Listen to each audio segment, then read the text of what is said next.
So how do you start a pastel painting? What's the best way to approach it? Well, there isn't really one best way. It's more what works best for you. As with all these things, it's all about you rather than what's the best solution. Now, I've got some examples here to show you, and this is more for beginners, and this is when you get more advanced or even adventurous. So with this first one, the basic way to start a painting is to start in layers. So you'd do your background first, get all of that in first, and then start your painting. Now what might happen is that as you're doing your job,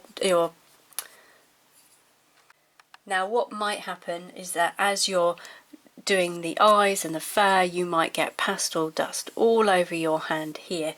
Well, the solution to that is to use something called glassine, and that is a little bit like tracing paper or greaseproof paper. It's a bit shiny on that side, can you see that? And basically it's very, very smooth. There's absolutely no tooth on it, so when you put it over your work, it's not going to smudge the work underneath. Anything with a tooth on will smudge it. You put your hand on it, and then you don't have to worry about smudging any of the background.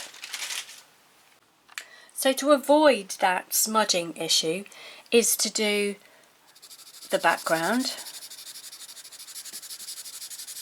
and then kind of stop round about here, and then you can work on your subject quite freely and you won't get any smudging at all because you've not put any pastel here. Yet the exception to that is if you're left-handed, and in this case this is a really good image for a left-handed artist.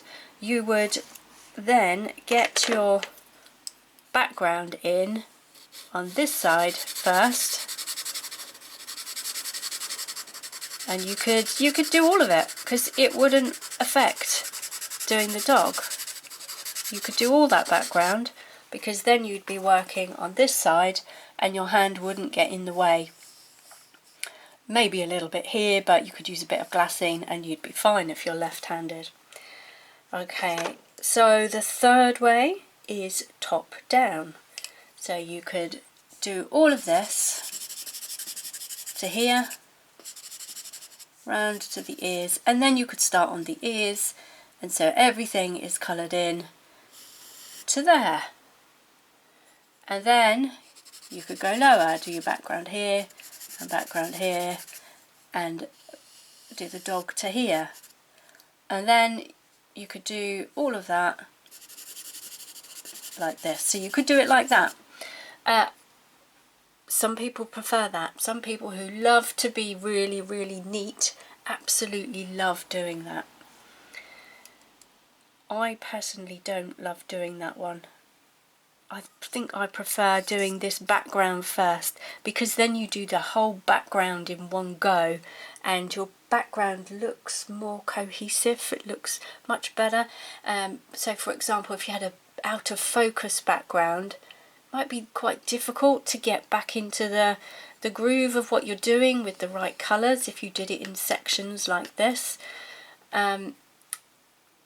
I have a tendency to forget where my pastel sticks are and my pastel pencils are, so yeah, I think that one would drive me crazy. But some people absolutely love that, so it just depends on, you know, the way your brain is made as to which way you prefer to do.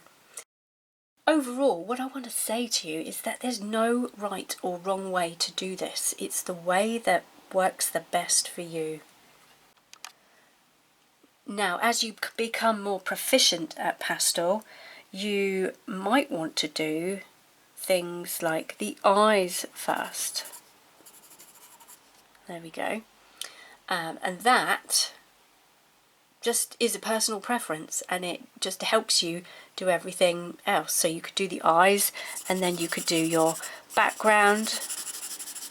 And I'm using the bulldog in his full form here because as you get more experienced, you can do more complicated paintings like the whole dog.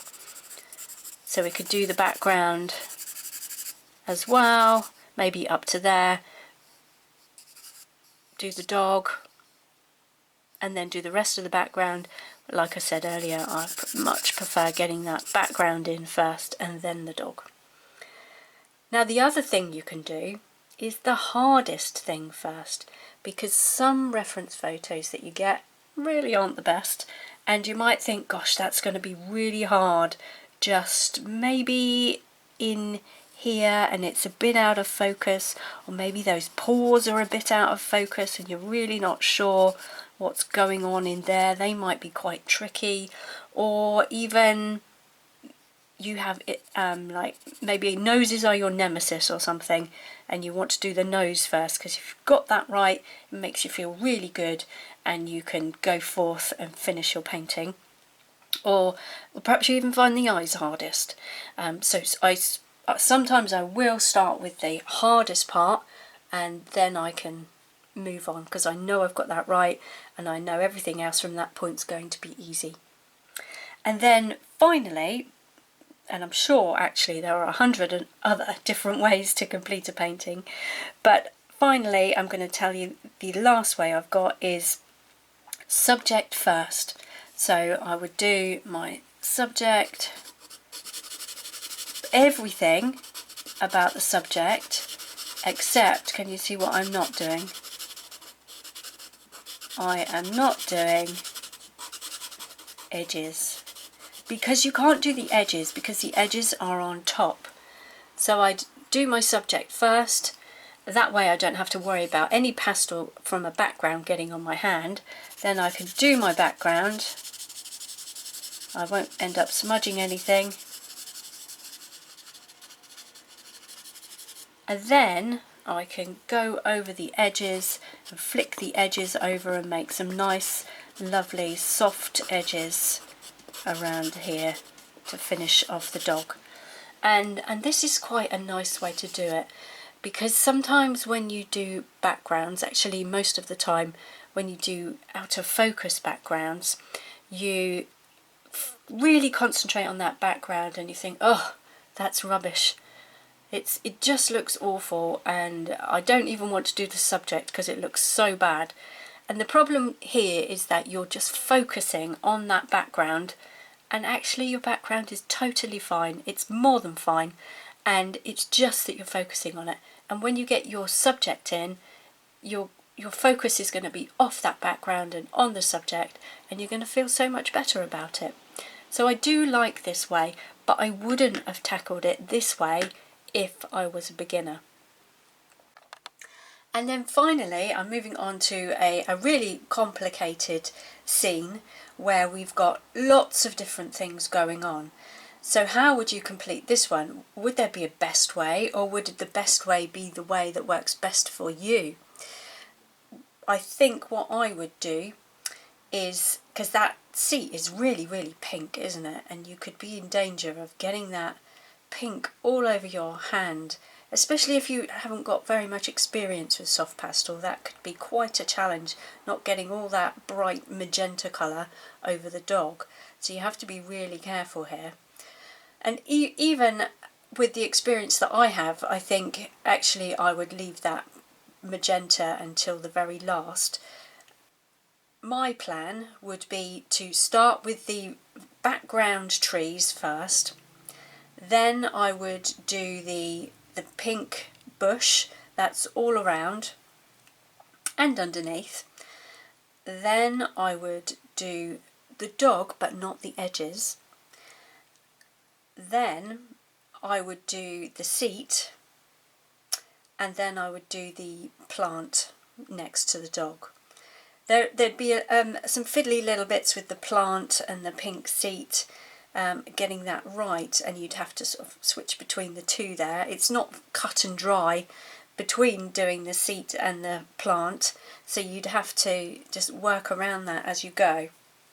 And then the very last thing that I would do is the detail of the dog, and flick out the little hairs all over the place. You could start the dog first, but with such a big composition like this, I think you could end up getting different coloured pastels, pinks, where the dog should go. So you need to be quite careful of that and not having too much pastel fall onto the dog itself. So definitely doing the bush behind first would be much better. And that's not the only way you can do this composition. There are any number of ways that you could do it, and it's when you get to compositions like this, generally you are more experienced and you get a feel for what you think is the right thing to do and the right thing for you.